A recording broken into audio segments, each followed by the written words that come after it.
Mardi 2 avril 2019, un plaisir pour moi de vous retrouver après un bout de temps dans cette émission Café Débat. Vous le savez, l'émission qui donne la parole à ceux qui veulent la prendre en vue d'impacter l'opinion. Évidemment, nous continuons à mettre sur la table les sujets d'actualité qui défraient la chronique, qui focalisent les attentions. Et c'est dans ce sens que je reçois comme invité aujourd'hui Dr Faya Milimono. Il est le président du Bloc libéral, un habitué de cette émission pour faire le tour d'horizon de l'actualité.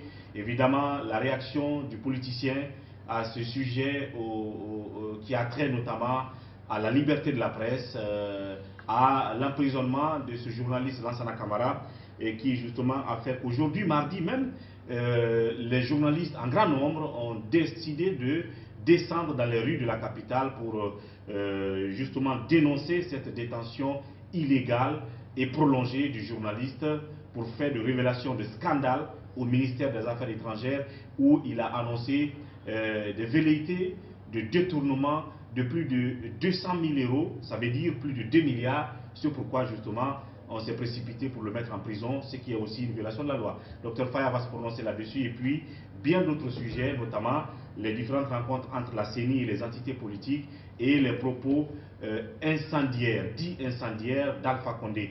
Dr Faya Milimono, déjà sur ce plateau, bienvenue, docteur. Merci et je dis bonsoir à tous les téléspectateurs.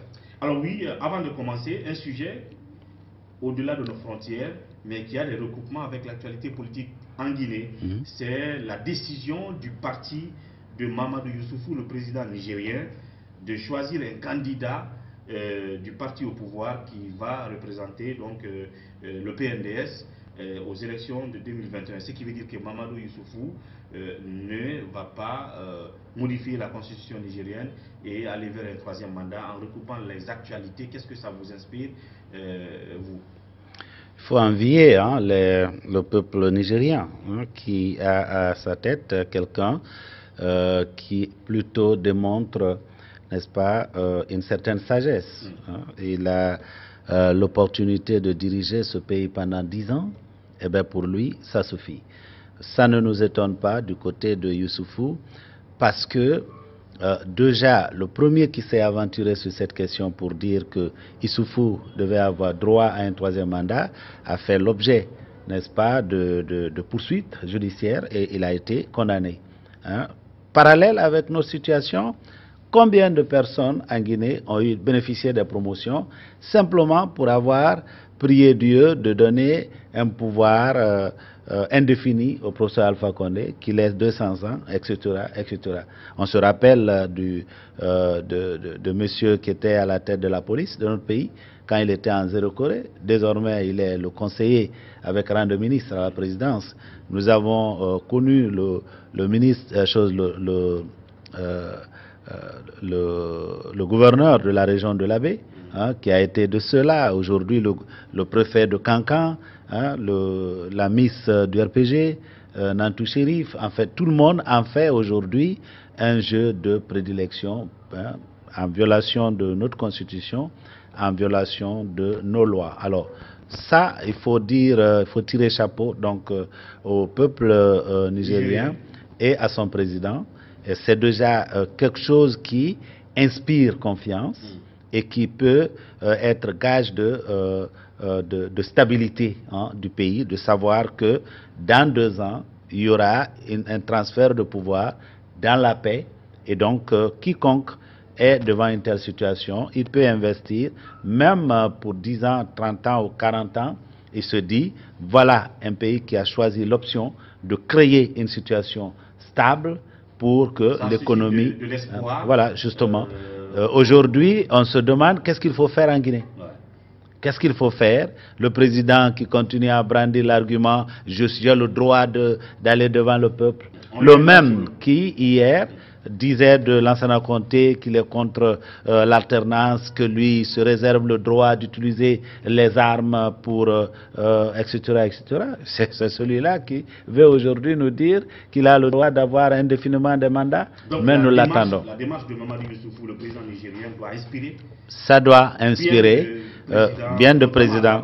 Si Alpha n'est pas inspiré par Issoufou, il court le risque de sauter encore le mur une seconde fois. Ça appartient au même mouvement. Oui, la FEANF, et je crois. La FEANF, voilà. mais aussi de l'international socialiste, ouais. Socialiste et quelque chose comme ça. Donc, ouais. Pour dire qu'on n'est pas nécessairement, on n'est pas nécessairement d'accord sur tout, même quand on est amis. Ouais.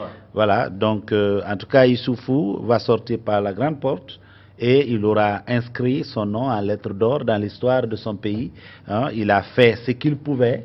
Hein, et il permettra à d'autres de continuer. Il n'a pas choisi l'option des Paul Biya qui sont là et un jour on va lui couper les oreilles avant de l'accompagner dans la tombe. Ou sinon comme l'Algérien qui finalement est obligé d'être jeté à la poubelle par le peuple algérien au lieu d'être parti par lui-même de façon assez respectable. Tout à fait.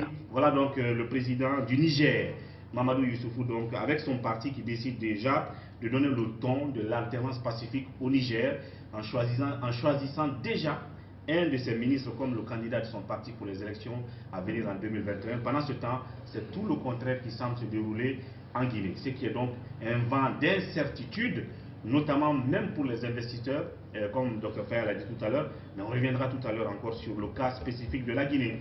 Parlons à présent du sujet lié à la presse. Aujourd'hui, vous êtes d'une manière ou d'une autre les politiciens qui parcourez la presse nationale, on vous donne la parole et pour vous exprimer ainsi de suite. Aujourd'hui, ce sujet qui scandalise beaucoup de personnes, c'est l'arrestation d'un journaliste et son transfèrement assez rapide, de façon accélérée en prison. Et maintenant, ça fait une semaine. Aujourd'hui, les journalistes étaient dans la rue pour marcher pacifiquement, mais en même temps dénoncer cet état de fait et des cas précédents et annoncer même des actions à venir en termes de synergie de radio pour dénoncer, mais en termes de journées sans radio. Et qu'est-ce que cela vous inspire, cette situation d'emprisonnement de ce journaliste? C'est un autre motif de déception pour le peuple de Guinée. Il faut commencer par témoigner notre solidarité claire à la presse guinéenne, n'est-ce pas, à la famille de M. Lansana Camara, ainsi qu'à M. Lansana Camara lui-même, et l'encourager. C'est une preuve dure. On n'aurait pas souhaité qu'un Guinéen soit traité de la façon aujourd'hui, après tout ce que nous avons vécu par le passé, et sachant qu'aujourd'hui, à Sékou Touréa, c'est un opposant historique qui a dénoncé tout cet art avant lui et qui aujourd'hui, selon l'article de M. Mandian Sidibé, un autre journaliste qui a été obligé de s'exiler en France pour avoir la vie sauve, c'est celui-là qui nous révèle le matin que après tout ce que nous entendons autour du problème de M. Lansana Camara, eh bien, le ministre qui dit être calomnié a été prêt à reculer en retirant sa plainte, mais aura obtenu une injonction du président de la République qui dit qu'il faut donner une leçon à Lansana Camara pour prévenir que d'autres journalistes s'aventurent sur ce terrain. Donc, si alors tout cela est vrai, que Alpha Condé aurait dit à M. Touré, ministre des Affaires étrangères, de maintenir sa plainte contre Lansana, ça veut dire que le président de la République lui-même serait derrière. Il est confus, il est contradictoire, parce que c'est lui-même qui a dit aux journalistes de davantage aller dans l'investigation. Alors comment lui peut dire de maintenir un journaliste qui a fait des enquêtes en prison? Est-ce que ça se comprend? Est-ce que vous avez une seule fois cru en ce qu'il dit? En fait, dans le même discours, Alpha va de Coquelin, le discours dont on va parler tout à l'heure, il dit aux jeunes, je vous demande de ne pas faire la violence, mais apprêtez-vous à l'affrontement. Vous comprenez? On se rappelle quand on a dit entre guillemets que son domicile a été attaqué, aussitôt il va sur RFI, il dit il connaît, c'est une communauté qui est derrière, mais il invite le peuple de ne pas s'attaquer à cette communauté, etc. Il a toujours été de coq à l'âne. Je ne crois pas que les Guinéens devaient lui faire confiance, parce qu'effectivement, il dit une chose et son contraire. Donc, effectivement, pour nous, un journaliste doit être capable de faire l'investigation. On a connu de partout à travers le monde ces moyens de moraliser la vie publique, n'est-ce pas? On a vu le président américain Nixon qui a jeté l'éponge après des révélations sur Watergate, par un journaliste qui était encore stagiaire à l'époque à Washington Post, Woodward. Alors, que le président Alpha Condé ne puisse pas tirer ses leçons de l'histoire, je crois que ça donne un motif supplémentaire pour dire qu'on ne doit pas lui permettre d'avoir même une seconde après 2020 au pouvoir. S'il arrive bien sûr en 2020. Et que dites-vous de l'agissement des magistrats dans cette affaire et même du ministère de la Justice dans cette situation, étant donné que la loi est claire sur comment on doit interpeller un journaliste qui se rend coupable de délit de presse, de diffamation, de ceci et de cela, et qu'ils aient ignoré toutes ces démarches et mettre le journaliste en prison. Et même la détention préventive finalement est violée parce que on est à presque une semaine, à une semaine exactement aujourd'hui de l'emprisonnement de Lansana Camara. Alors oui, est-ce que tout ça montre que c'est un système, que tout ça est monté toute pièce? Parce que la réaction du ministre de la Justice ne s'est pas fait entendre jusqu'aujourd'hui. D'ailleurs, il n'était pas au ministère quand les journalistes lisaient leur mémo aujourd'hui. Bon, je sais qu'il est en train de faire... Oui, il est en train de faire une tournée à l'intérieur où il fait beaucoup plus du journalisme que du ministre de la Justice. Parce que j'ai suivi un peu son passage en Zéro Corée où il aurait pensé, qu'il aurait dit aux gens, il y a des politiciens, même de cette région, qui s'attaquent aux journalistes. Je ne croyais pas qu'il pouvait descendre aussi bas, de vouloir situer, n'est-ce pas, chaque acteur politique selon son ethnie, selon sa région, mais comme il boit, n'est-ce pas, à la source du professeur Alpha Condé, ils sont en train de promouvoir l'ethnocentrisme, la tribalisation à outrance aujourd'hui. Ça ne m'étonne pas de lui. Il ne pouvait pas être effectivement au département de la justice aujourd'hui quand les journalistes sont arrivés. Il n'a qu'à lui arrêter de faire du journalisme pour faire la justice dans notre pays. Le comportement que nous sommes en train d'observer du côté des magistrats n'honore pas la magistrature guinéenne. Il faut le dire clairement. Le magistrat est censé prendre une action en se fondant sur la loi. En se fondant. Ce n'est pas son point de vue, ni le point de vue de celui qui peut l'appeler pour faire injonction qu'il doit interpréter. C'est ce que la loi a dit. Et c'est pourquoi, devant chaque décision qu'un juge doit prendre, il doit indiquer les articles qui fondent, n'est-ce pas, sa décision. Malheureusement, ce n'est pas ce que nous vivons dans notre pays. On a encore à des années-lumière d'une justice dans notre pays et ce qui donc nous continue à nous mettre en danger parce que tant qu'il n'y aura pas de justice dans notre pays, eh bien, on ne peut pas s'attendre à la paix, la véritable paix que nous souhaitons pour que nous développions. Bien. Alors oui, pour finalement aborder un autre aspect de l'actualité, cette fois-ci politique, nous allons parler de la CENI. Je l'ai dit tantôt, la CENI qui a décidé pour une nouvelle fois de rencontrer les entités politiques du pays, mais aussi après, elle a rencontré les structures de la société civile. Donc en parlant des entités politiques qu'elle a rencontrées, votre, si on peut appeler ça, votre coalition a été reçue par la CENI, donc la CPR, oui, y compris l'opposition républicaine, la CORD aussi. Et le président de la CENI, Salif Kébé et ses collègues ont donc brandi des nouveautés qui veulent intégrer au processus électoral pour le rendre plus transparent et plus, on va dire, efficace, c'est-à-dire les NTIC, les nouvelles technologies, mais aussi d'autres aspects de transparence. Ils ont fait des propositions. À l'issue de cette rencontre, est-ce que Dr Faya Mulimono, qui est toujours amer contre cette CENI, a été un tout petit peu rassuré, confiant des prochaines échéances à venir, notamment des élections législatives qui doivent arriver? Je n'ai pas été rassuré. Je crois que j'ai parfaitement raison de ne pas être rassuré parce que la CENI n'a jamais posé d'acte en Guinée qui ait rassuré le peuple de Guinée. Ce n'est pas à travers des déclarations qu'on va juger cette CENI, quoi qu'elle soit à 90% ou à 80% nouvelle. La CENI elle-même, elle est illégale parce qu'elle a été constituée en violation de la loi qui vient d'être votée. Alors, une chose qu'on retient par contre, on retient le fait que la CENI nous a annoncé, à travers l'audit, le rapport d'audit et les recommandations de ce rapport d'audit, que nous n'avons pas de fichier aujourd'hui. Ce que nous avons, c'est du n'importe quoi. On ne peut l'appeler fichier alphanumérique, fichier biométrique, parce que c'est plein de doublons.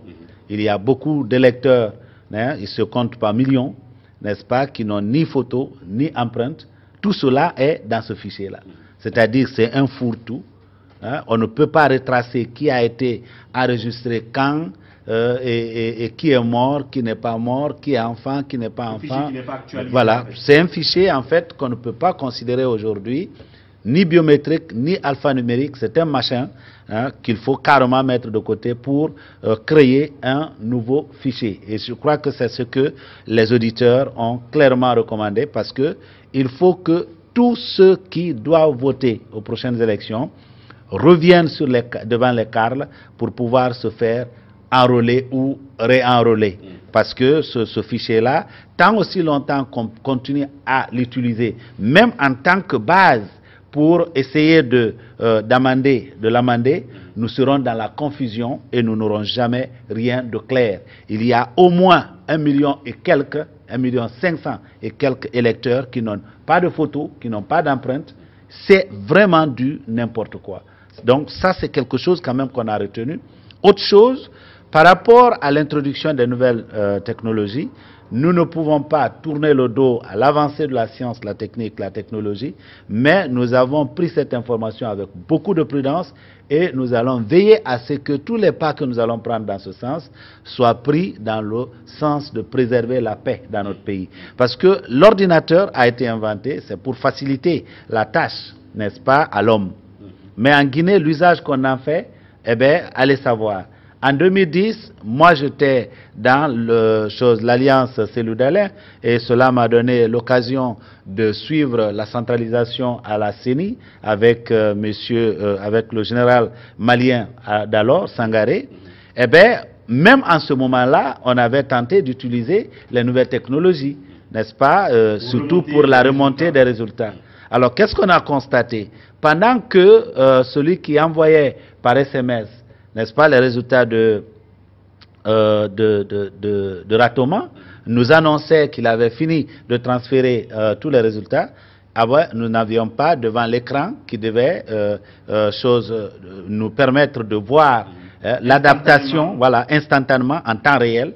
Il n'y avait pas encore 10%, n'est-ce pas, des résultats de Ratoma. Alors, le général Sangaré a eu honte hein, de cette situation. Il a dit arrêtez simplement, il faut qu'on essaye de faire recours au manuel. Alors, on n'est pas contre l'utilisation des nouvelles technologies, mais nous allons là-dedans avec beaucoup de prudence parce que l'intégrité même de ceux-là hein, qui seront chargés de manipuler ces données n'est pas encore établie. Il me semble que vous êtes plus méfiant des risques que comporte le processus manuel de comptage et de remontée des résultats que le processus informatisé. Alors que la plupart des pays font plus confiance au moins, on va dire, informatique, parce que c'est rapide. Alors on n'a pas le temps de modifier les choses, alors que manuellement, tout le processus que ça suit, il faut les acheminer physiquement, d'une région à une autre, d'une collectivité à une autre, jusqu'à la centralisation. Les gens peuvent retirer des trucs ou bourrer les urnes. Alors, vous ne pensez pas que...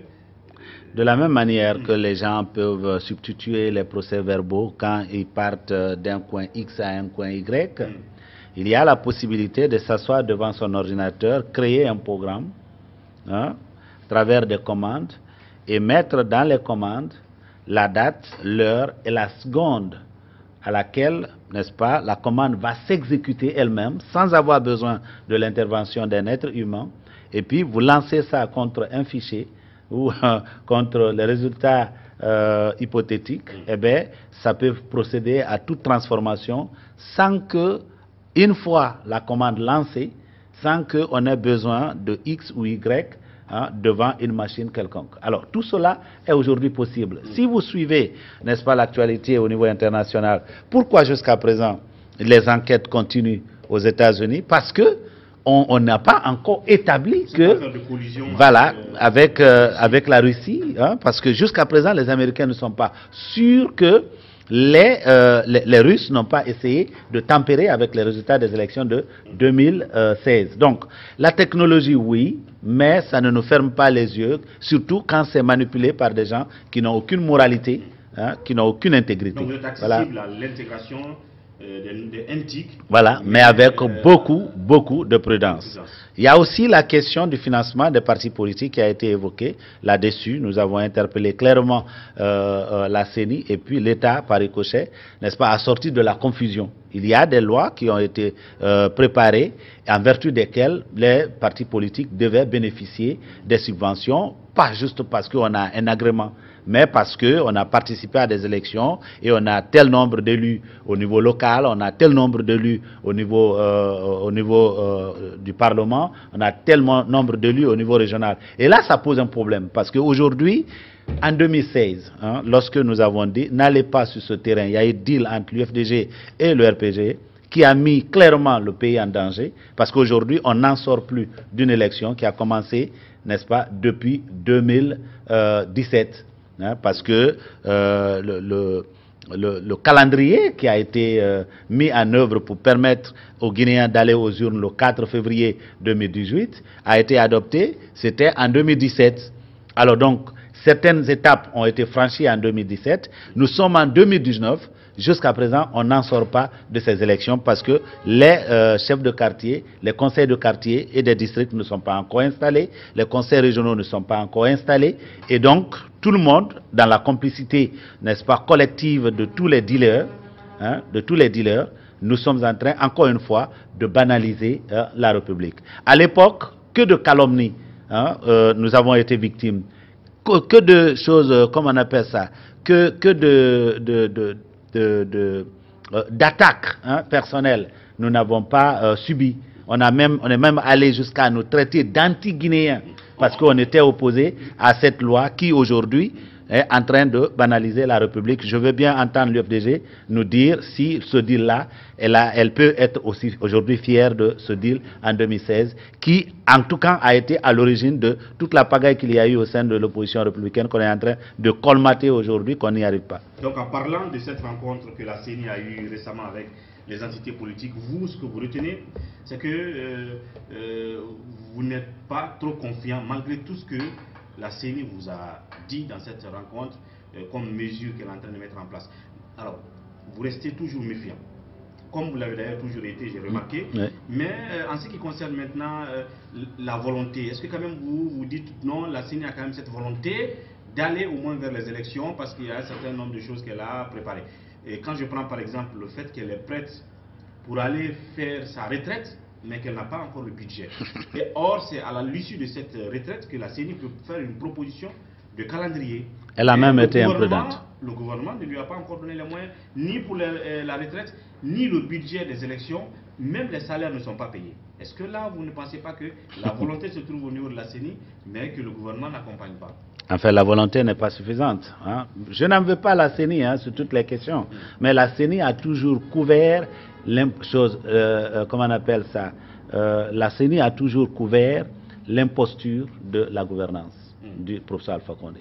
En fait, la CENI accepte de prendre des coups, alors qu'en réalité, beaucoup de choses ont été imposées à la CENI. Ce jour-là, une question a été posée à Québec, claire, une question directe. Quand est-ce que les élections législatives seront organisées? Imprudemment, il a dit de dernier trimestre de l'année 2019. Calculons. On est à la fin, on est aujourd'hui en début avril. Alors, ils n'ont pas encore l'argent pour aller à Kindia. La retraite, peut-être, c'est pour une semaine. Alors, quand est-ce que l'argent sera obtenu pour aller à Kindia? Admettons que dans les 2 semaines, après beaucoup de pression, l'argent sera dégagé et puis les lettres seront préparées en 1 semaine. Donc, à la fin de ce mois d'avril, on pourrait voir les messieurs et les dames à Kindia pour parler retraite. La retraite va durer 1 semaine pour décider, n'est-ce pas, d'un chronogramme. Le chronogramme, naturellement, ça doit passer par d'abord le recrutement d'un opérateur, parce qu'il nous en faut un, pour la révision, voilà, pour le recensement électoral. Alors, il faut recruter un. Ce processus, même si on essaie d'aller très rapidement à travers, pas d'appel d'offres, parce que si on fait appel d'offres, ça va nous prendre au moins des mois pour y arriver. Même si on utilisait la méthode rapide, en demandant au PNUD, par exemple, de nous présenter une liste, une short list, n'est-ce pas, de quelques 2 ou 3 opérateurs qui ont montré, voilà, qui ont la qualification et choisi parmi les 3, n'est-ce pas, on aura besoin au moins d'un mois pour passer à travers, n'est-ce pas, la sélection d'un opérateur qui viendra avec ses kits. Hein? On sera déjà, tenez-vous bien, on sera déjà à la fin du mois de mai, hein? Au plus tôt. On sera à la fin du mois de mai. Et donc, pendant le mois de juin, n'est-ce pas, on verra donc cet opérateur se déployer, hein, prévoir la formation, parce que les Guinéens doivent être formés à l'utilisation des kits que cet opérateur va venir. Donc, ça prendra un autre mois. Donc, il faut attendre le mois de juillet pour commencer, n'est-ce pas, le travail de révision, ce que moi j'appelle de recensement électoral. Ça va prendre minimum 3 mois. Donc, si on compte, n'est-ce pas, le mois d'août... Juin, juillet, août. Non, pas juin, juillet, parce que juin sera derrière nous déjà. Juillet même sera en partie derrière nous lorsque les opérateurs auront été formés. Donc, il faut compter le mois d'août, le mois de septembre, le mois d'octobre pour compter finir, n'est-ce pas, la révision du fichier électoral. Alors, lorsque nous finissons de recenser, il faut procéder au traitement. Ça prendra au moins le mois de novembre pour faire ce traitement-là et faire le premier affichage pour permettre aux gens de contrôler, n'est-ce pas? Donc, on sera quasiment à la fin du mois. Alors, à quelle date on peut organiser les élections législatives en 2019? Non, je n'y crois pas. Il a été très imprudent en répondant à cette question parce que nous savons, hein, que dans le budget exercice 2019, il n'y a même pas d'argent. J'ai écouté la dernière fois certains de vos confrères d'Amaro dire il y a des acteurs politiques qui ne savent pas lire, hein, comment on appelle ça, le budget. C'est parce que c'est un budget confus. Écoutez, ce n'est pas quelque chose de secondaire pour mettre ça dans les dépenses communes. Les élections, elles devaient avoir lieu en 2018.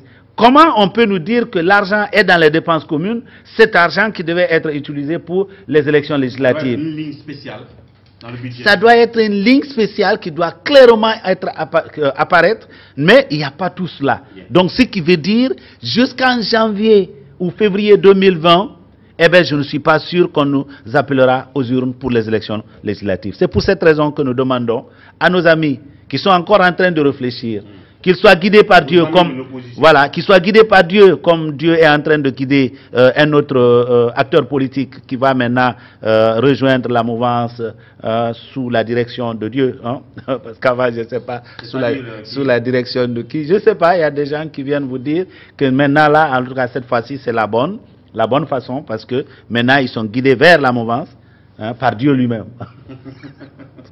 Vous parlez de Aluseni Makanyaran Kanté ou de qui d'autre? Je n'ai dit le nom de personne, en tout cas ceux qui se font quitter par Dieu. Donc, autrement dit, j'ai l'impression que vous-même vous êtes rassuré qu'il n'y aura pas d'élection en 2019. Non. Donc en conséquence, vous êtes rassuré qu'il y aura un glissement ou une sorte de rallonge du mandat même d'Alpha Condé en quelque sorte. Moi je veux vous dire. Est-ce que si nous nous retrouvons en 2020 sans élection législative, vous allez mettre la pression pour que on mette derrière d'avoir stand-by les législatives pour faire face à la présidentielle? Non, pas du tout. En fait aujourd'hui, si les gens comprenaient, on dirait que certains sont en train de dormir, ou alors parce que, puisque eux-mêmes ont violé la loi par le passé quand ils étaient aux affaires, ils ont banalisé la République en violant la Constitution, qu'ils font semblant de dormir parce qu'ils savent en fait ce qui est en train de se passer. Bien.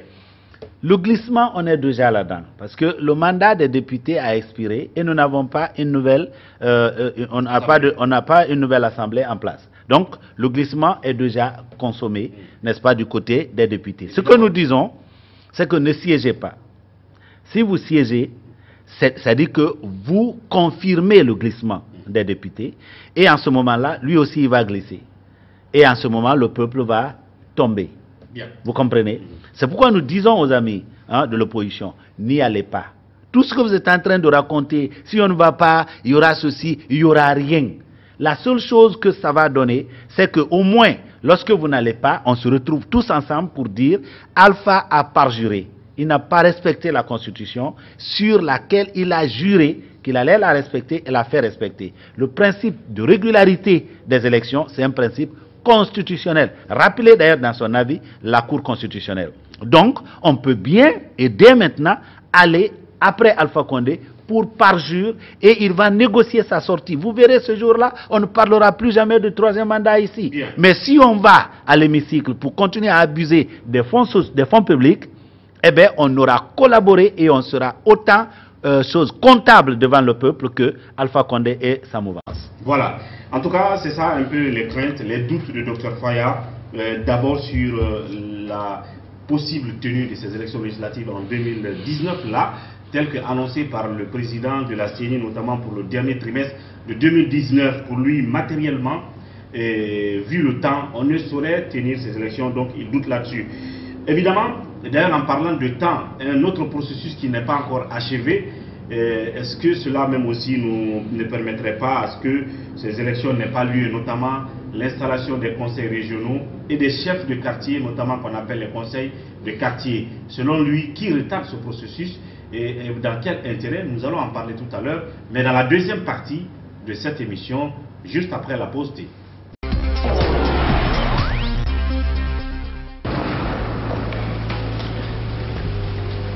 Il existe des choses qui nous donnent la force et l'audace d'aller au-delà de notre imagination. Le thé Akbar. Le thé Akbar est fabriqué en utilisant uniquement les feuilles soigneusement sélectionnées en provenance de Ceylon.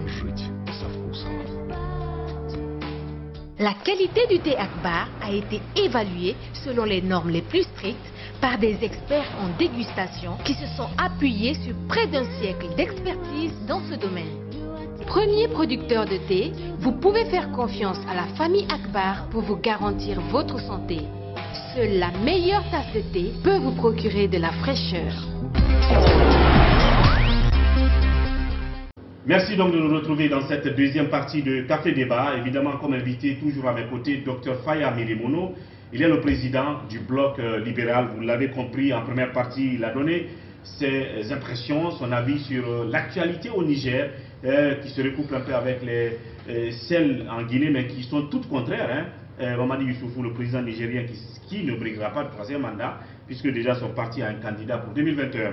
Et puis on a parlé notamment de la marche de la colère de la presse, donc des journalistes aujourd'hui, contre l'emprisonnement illégal du fait de certains juges ignares de Lansana Camara, administrateur général du site ConakryLive.info, et puis évidemment la CENI qui rencontre les entités politiques, qui les met en confiance. Mais toujours est-il que Dr Faya Milimono reste toujours méfiant des annonces faites par la CENI et même de la possible tenue de ces élections législatives en 2019. Justement, en parlant de délai, parlons à présent des conseils régionaux. Vous avez dit tout à l'heure, rien que le temps qui nous reste et le travail qui est à faire pour les élections législatives, on ne peut pas les tenir. À plus forte raison encore qu'on n'a même pas fini encore le précédent processus dans lequel nous sommes, c'est-à-dire l'installation des conseils régionaux et des conseils de quartier. Et il n'y a aucune visibilité. Bourema Koné ne dit rien. Pour vous, qui sont responsables de ça? Aujourd'hui, j'ai l'impression que vous tous, vous êtes tués là-dessus, vous les politiciens. Il n'y a pas de pression pour qu'on installe les conseils régionaux et les chefs de quartier. Alors qu'il faut finir ça pour aller clairement vers les élections législatives. Je veux vous dire, l'opposition comme la mouvance, en tout cas les deux bords sont responsables de la situation dans laquelle nous sommes aujourd'hui. Concernant les chefs de quartier, les conseils de quartier, les conseils de district et les conseils régionaux. C'est une loi bancale qu'ils nous ont offerte, n'est-ce pas, sur la base d'un deal qui a été fait au préjudice des intérêts du peuple. Ça, c'est en 2016. Vous vous rappelez, en ce moment, on avait mis en place un front. On s'était beaucoup battu. Nous n'avons pas réussi. Et il y a eu des morts. Par après, on nous a offert une élection qui a fait des morts, parmi lesquels des bébés. Pensons aux bébés qui ont été tués, n'est-ce pas, à Kalinko. Vous comprenez? Aujourd'hui, qu'est-ce qu'on aurait pu attendre? Au moins, tout au moins, de certains partis politiques comme l'UFR qui contrôle la mairie de Matam, l'UFDG qui contrôle la mairie de Dixine, la mairie de Ratoma et une centaine d'autres mairies à travers la Guinée.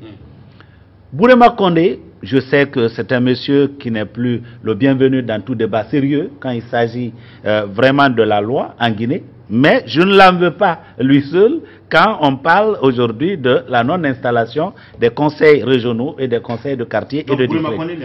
Il n'est pas le seul responsable. Il n'est pas le seul responsable. Parce que le ministre de l'administration du territoire n'a absolument rien à dire au maire UFDG de Dixine s'il prend aujourd'hui un arrêté pour dire voici la composition, n'est-ce pas, des conseils de quartier de Dixine au prorata des résultats des élections communales du 4 février 2018. Rien, rien ne peut lui être fait. Indépendamment de la volonté du ministre de l'administration du territoire, tout à fait. Chaque maire aujourd'hui et son bureau doivent installer les chefs de quartier. Des chefs de quartier. En vertu de quelle loi? En vertu du code électoral qui est sorti du deal entre l'UFDG et le RPG. Lisez ce code. Il est dit que à l'occasion des élections locales, toute liste qui arrive en tête dans un quartier nomme le chef de quartier, nomme le président du district. Et au prorata des pourcentages obtenus par chaque liste dans un quartier, on définit le nombre de conseillers que chaque liste doit envoyer. Il aurait simplement suffi aujourd'hui que les maires comme celui de Taran de Ratoma, et puis cet autre Diallo de Dixine, et puis bien d'autres à l'intérieur du pays. Oui, si le code a dit, ce code électoral dit que le maire ou l'administration communale doit installer les conseils de quartier, est-ce que le même code ne dit pas qu'il faut d'abord peut-être l'acte convoquant, l'acte du ministère? Non.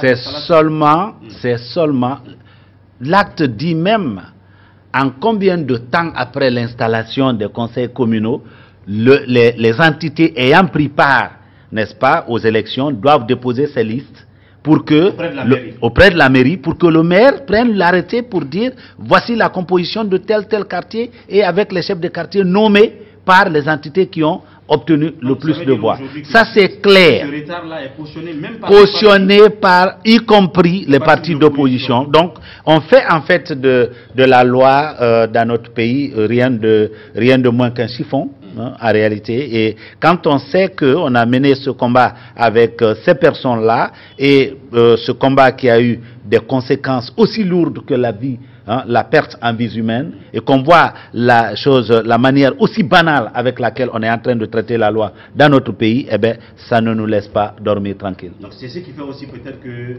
beaucoup de partis de l'opposition ne mettent pas la pression, parce que bizarrement, on ne sent pas de menaces de manifestation. Non, je vais vous dire. Je vais vous dire, l'opposition a manqué de ne pas faire respecter la loi dans le cadre de l'installation des exécutifs communaux. Là, il était clair que le ministre en charge de l'administration du territoire devait prendre un arrêté fixant la date, n'est-ce pas, de la première session des conseils communaux, et indiquer qu'à l'occasion de cette première session, il devait y avoir élection des exécutifs. Cela devait être fait le même jour. Bon, on a été suffisamment cons en suivant comme des moutons, n'est-ce pas, Bourema Condé et le RPG, jusqu'à ce que on a vécu les scènes qu'on a vécues, y compris à Matoto ici, où Kalemoudou Yansane avait clairement gagné, 45, il a eu 23 voix. Et puis on a dit, bon, arrêtez, puisqu'on a fait toute la pagaille à l'intérieur, l'opposition dormait, elle ne va pas se réveiller ici quand même, il n'a qu'à continuer son sommeil permanent, et puis on va retirer la mairie à Kalemoudou. Aujourd'hui, bon, c'est pas ce que Kalemoudou est en train de faire. Vous voulez dire, si l'opposition n'a pas pris... Si l'opposition avait été sérieuse, en faisant respecter nos lois et les principes, nous aurions eu à peine 50 communes que le RPG aurait contrôlées au niveau exécutif. Donc ce n'est pas au des conseils régionaux et quartiers qu'elle va pouvoir se... C'est-à-dire qu'aujourd'hui, pourquoi ça cale et pourquoi personne ne fait rien? Le RPG sait que si aujourd'hui ces dispositions du code électoral sont exécutées et que les gens qui ont obtenu la majorité dans les quartiers ou les districts nomment les chefs de quartier et les chefs de district. Et puisque on a officiellement donné un mauvais rôle aux chefs de quartier et chefs de district, c'est-à-dire que le deal de 2016, rappelez-vous, c'est pas un deal en faveur du peuple de Guinée. Mais les grands partis, entre guillemets, ont pensé que chacun devait avoir ses chefs de quartier. Alors, je demande à l'UFDG de prendre ses chefs de quartier au moins. Parce que la loi la loi le lui permet. Bien. Parce que si aujourd'hui, on dit qui contrôle les chefs de quartier, puisque les chefs de quartier ils ont la mission de garder les cartes d'électeurs selon le patronyme des gens. Mais c'est ça la vérité. Les kits électoraux, etc., etc. Alors, le RPG se rend compte que si les chefs de quartier sont installés aujourd'hui, conformément à la loi, il ne va pas contrôler, n'est-ce pas, même 40% des quartiers et des districts de la République. Donc, qu'est-ce qu'il faut? La balance du pouvoir étant du côté de l'opposition, c'est l'opposition qui est en train encore de dormir. Quand elle va se réveiller, elle va dire « sortons pour marcher ». Mais alors... Ce sera trop tard. Bien, retard donc dans l'installation des conseils régionaux et des conseils de quartier après l'installation des maires. Selon Dr Faya Milimono, la responsabilité est imputable aux partis de l'opposition eux-mêmes. Pour lui, qui ont la possibilité, à travers leur maire, de faire installer les chefs de quartier selon qu'ils ont eu la majorité des voix, sauf que cela n'est pas fait. Mais c'est Bourouma Condé, de par sa volonté, qui bloque pourtant le processus, au vu des raisons que lui-même a évoquées. Alors on va terminer en 2 minutes, Dr Faya, par les propos dits incendiaires d'Alpha Condé. Ça a fait vague, ça a fait couler beaucoup d'encre et de salive, ici en Guinée à l'international, un président de la République qui justement tient des propos du genre si le camp d'en face est prêt au débat politique, soyez prêts. Vous, mes militants, s'ils sont prêts pour l'affrontement, soyez prêts aussi. Et vous avez interprété ça comment, selon vous? C'est un appel clairement qu'il a lancé à la guerre civile, qu'il a lancé à la violence dans notre pays, parce qu'il s'adressait à des lycéens. Je sais que les jeunes Guinéens sont très intelligents, mais les lycéens, c'est encore des gens qui n'ont pas toute la maturité pour comprendre tous les enjeux. Tu viens de t'adresser à un public comme ça, qui a encore besoin de beaucoup d'encadrement pour être voilà, justement. Tu t'adresses à eux, tu leur dis, bon, écoutez, vous pouvez, apprêtez-vous à l'affrontement. Les gens ont dit affrontement d'idées. Non, il ne s'agit pas d'affrontement d'idées, parce qu'il a commencé par dire, si le camp d'en face, il ne devait pas y avoir pour Alpha Condé un camp d'en face. Il est le président de la République. Il doit être le rassembleur. Il doit être le rassembleur, mais complètement, il a perdu le nord.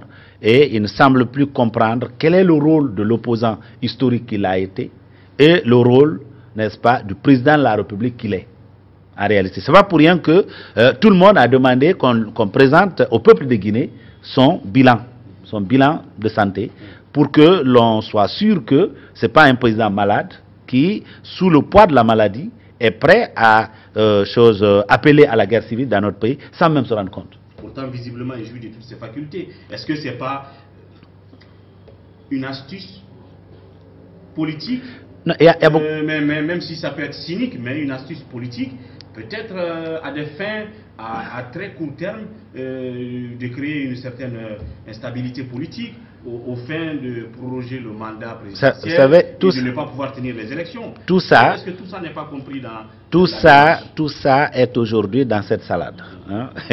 Alpha sait, et il le sait clairement en vertu de l'article 154 de la Constitution guinéenne, qui ne peut pas changer et le nombre de mandats et, n'est-ce pas, la durée du mandat. Il ne peut pas changer ça. Ça, c'est une des intangibilités de la Constitution en vertu de laquelle il est aujourd'hui président de la République. Il le sait. Et donc, il est en train de manœuvrer par rapport au plan B, par rapport au plan C. Le plan B, il a ouvert le piège. Je vais les faire glisser, comme ça, j'aurai le droit de glisser, et puis le peuple, tant pis, il peut tomber. Vous comprenez? Ça, c'est un plan. Deuxième plan, effectivement, on ne peut pas parler d'élection s'il y a la guerre civile. Alors, donc, on appelle quasiment à la guerre civile. Ce n'est pas un acte politique, parce que, encore une fois, chez nous, pourquoi des gens sérieux, religieux, chrétiens, musulmans, pourquoi ils se mettent loin de la politique? Parce qu'on a présenté la politique comme quelque chose de sale, quelque chose de mensonger, etc., etc. Non, ce n'est pas ça la politique. C'est cynique ce qu'il a fait.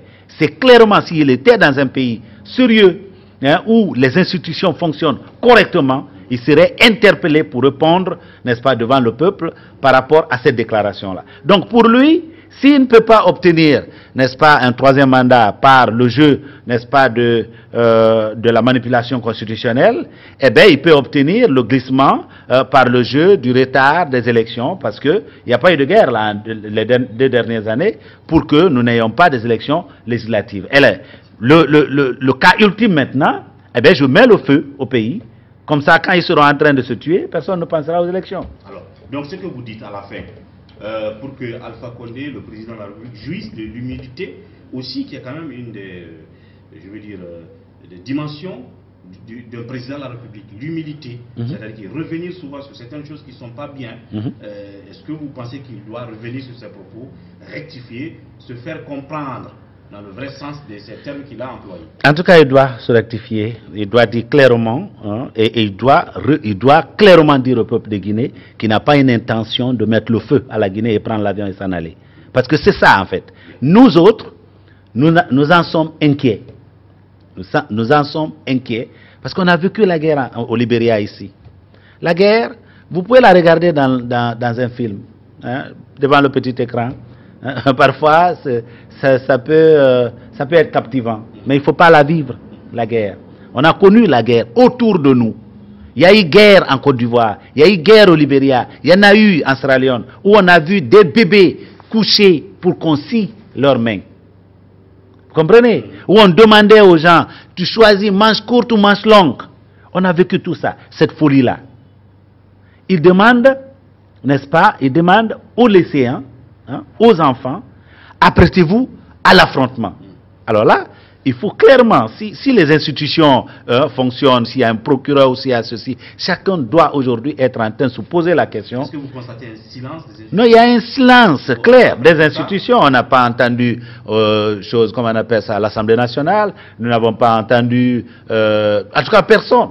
Même l'INDH, les médiateurs de la République, chacun, pour préserver son petit salaire ou pour préserver l'argent frauduleusement donné à lui pour se taire, chacun a choisi de se taire. C'est pour cette raison, je dis au peuple de Guinée, le BL est la solution.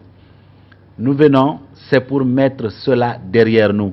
Si vous voulez que le mensonge ne soit plus le jeu de prédilection, hein, avec lequel vous allez vous lever, passer la journée et dormir, si vous ne voulez plus voir la vie des Guinéens banalisée au point de voir le sang des Guinéens comme si ça devait être une habitude, un jeu d'enfant, eh bien, vous devez, n'est-ce pas, donner la chance au parti que j'ai l'honneur de diriger, le Bloc libéral, parce qu'avec le Bloc libéral, une rupture en 2020 va nous faire oublier, n'est-ce pas, tous ces cauchemars que nous sommes en train de vivre avec Alpha Condé aujourd'hui. Voilà.